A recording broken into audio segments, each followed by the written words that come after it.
The recent attacks by unknown marauding forces have left farming communities in stitches, one of which is Powishi village in Biliri local government. All these items and the fact that help seems to be finally arriving as the lawmaker representing Gombe South Senatorial District, Senator Anthony Siyako, makes a case to his colleagues to support the victims.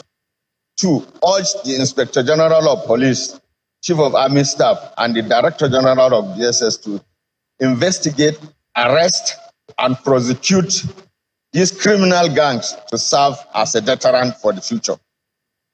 Also, urge the IGP of Police and Chief of Army Staff to urgently establish police and military joint task force in Biliri local government area to put a stop of these incessant killings.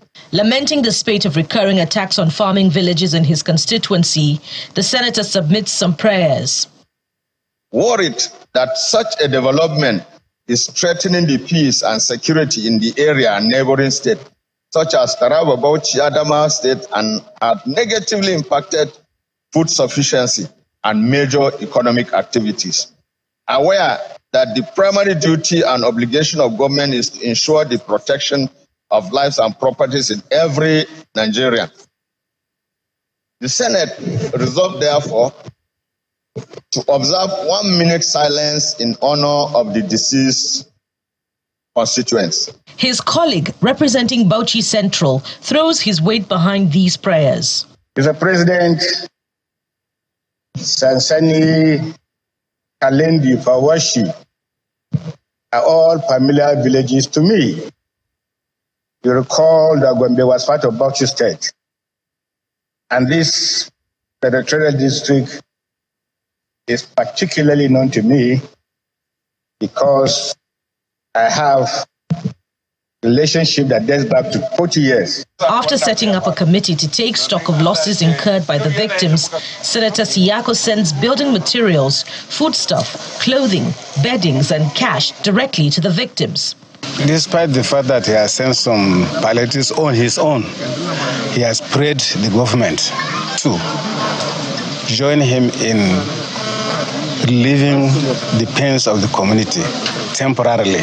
But he has also prayed that a lasting solution to events like this should be discussed on the floor of the Senate, and if necessary laws be enacted. For the residents of Powishi village and other affected communities in Biliri local government, their representative is meeting their real needs and speaking the language of the masses. My call for them, one, is for them to appreciate the leadership, the quality leadership of distinguished Senator Anthony Siyako, because he has done what we don't expect. As you can see, for Anthony Siyako, he gave relief materials more than what people think. And he worked directly to the beneficiaries, to the victims, which I think is the best thing for every leader to be doing. We really appreciate for the reactions they've made for what have happened. At least he made an emergency effort. We are telling him that the people should extend our greeting to him for what he's done for us. We really appreciate what he's done for us, for what happened into our community. As Senator Anthony Siyako prays for the establishment of security formations, construction of tarred roads, solar street lights, as well as other social investments for farming communities in the 4 local governments of Gombe South, the victims of recent attacks say they see light at the end of the tunnel in their quest to rebuilding their torn down communities.